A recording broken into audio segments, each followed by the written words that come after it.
Hey everyone, to measure precise 16-inch logs, what I've been doing is using this zip tie here off of the chainsaw.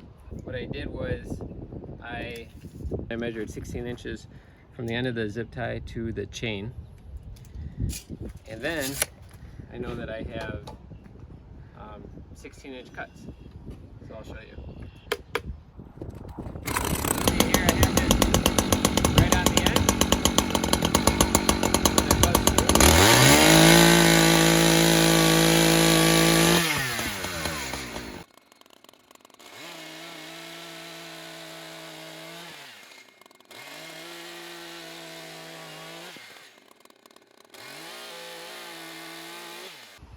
Thanks everyone for watching. I hope this helps someone.